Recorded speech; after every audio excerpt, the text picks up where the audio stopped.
Hello student, video में सभी का स्वागत है।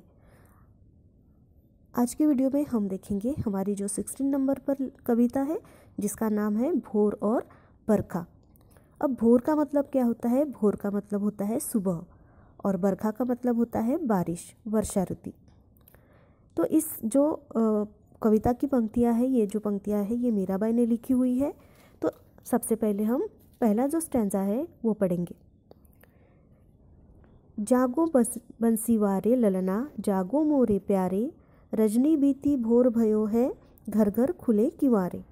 गोपी दई मथत, सुनियत है कंगना के झनकारे, उठो लालजी भोर भयो है, सुरनर ठाडे द्वारे।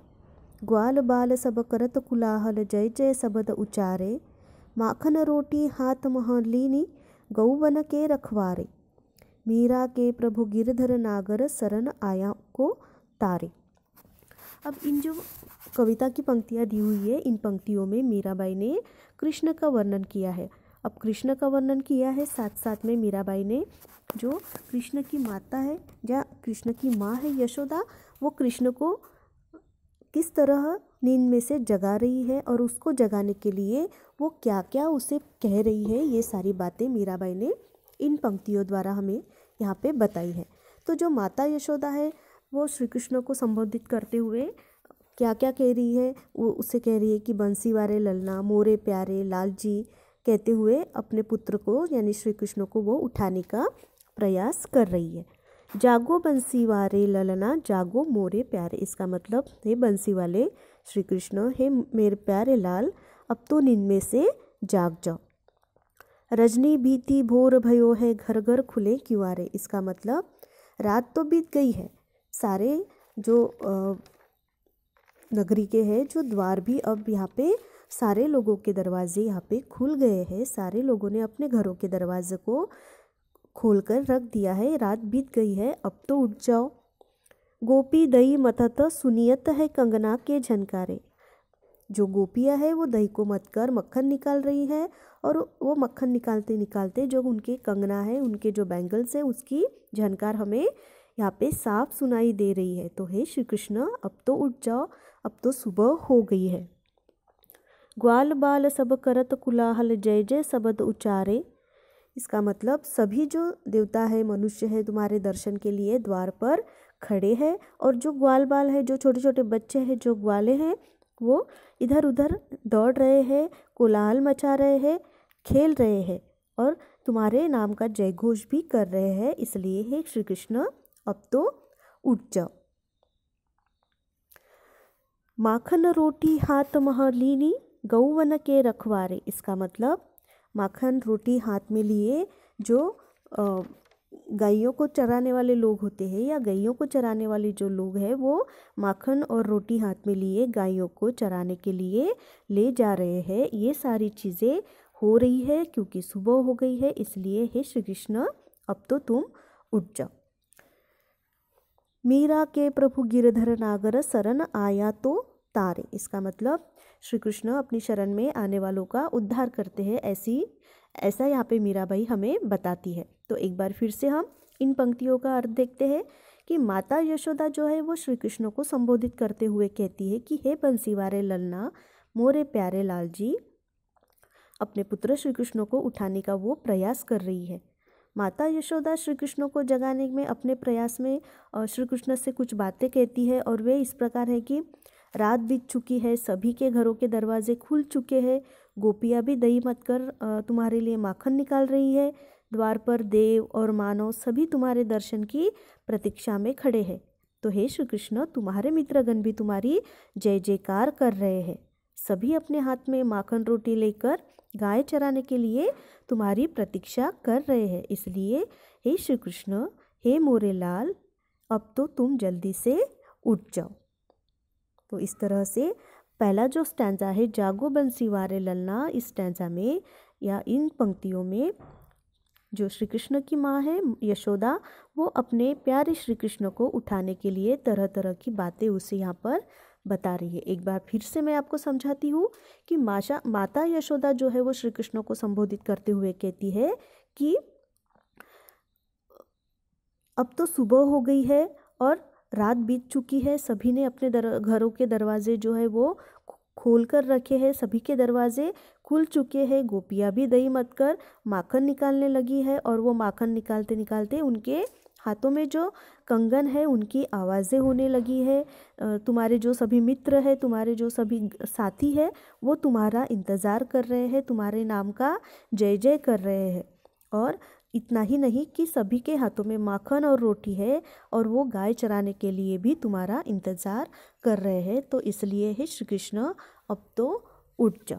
तो इस तरह से मीराबाई यशोदा माता के बारे में और श्री कृष्ण के बारे में यहाँ पे इस तरह से हमें इन पंक्तियों द्वारा बता रही है।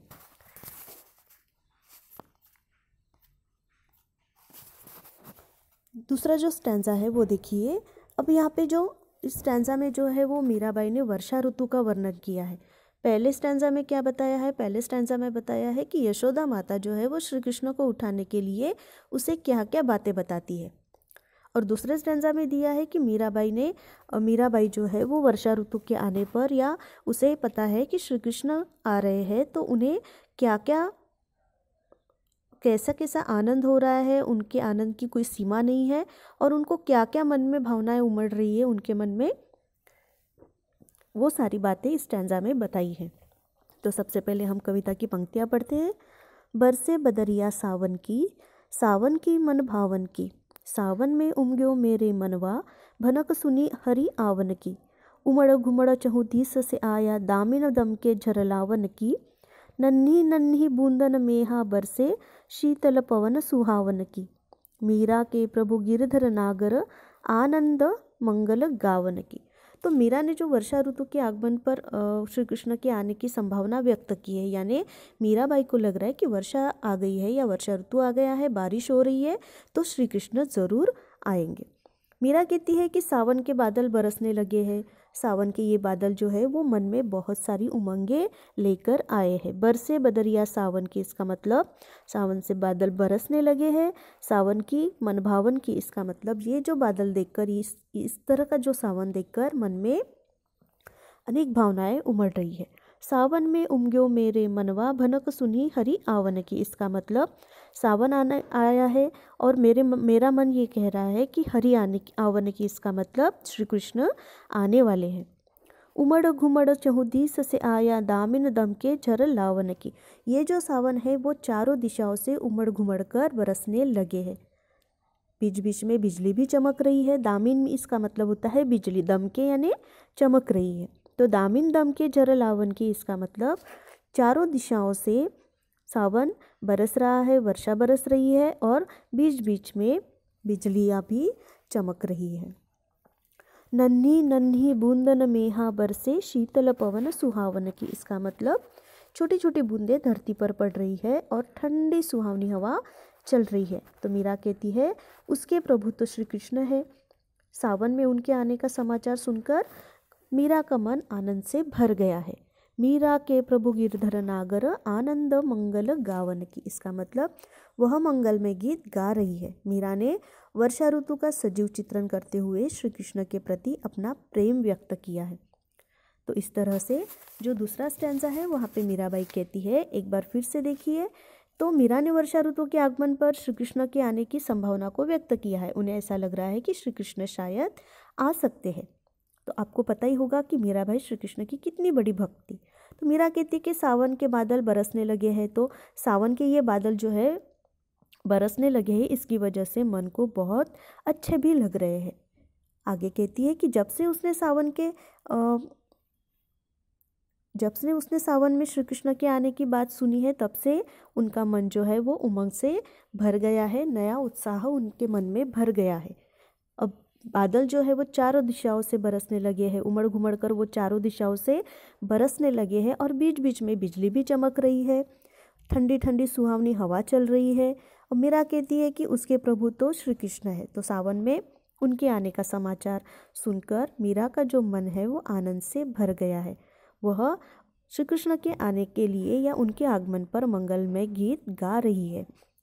तो इस तरह से इस जो सेकेंड स्टैंजा है उसमें मीराबाई ने इतना वर्षा ऋतु का, श्री कृष्ण के आने का और श्री कृष्ण के आने पर उनके मन में क्या क्या भाव उत्पन्न हो रहे हैं, इनका सभी का सजीव चित्रण यहाँ पर किया हुआ है। तो इस तरह से यहाँ पे जो भोर और बरखा हमारी जो पोयम है वो समाप्त होती है। इसका जो प्रश्न अभ्यास है हम नेक्स्ट वीडियो में देखेंगे। पोयम को अच्छी तरह से आपको पढ़ना है, साथ में इस पोयम को चित्र के साथ आपको कॉपी में भी लिखना है सुंदर हस्ताक्षरों में। Thank you, take care.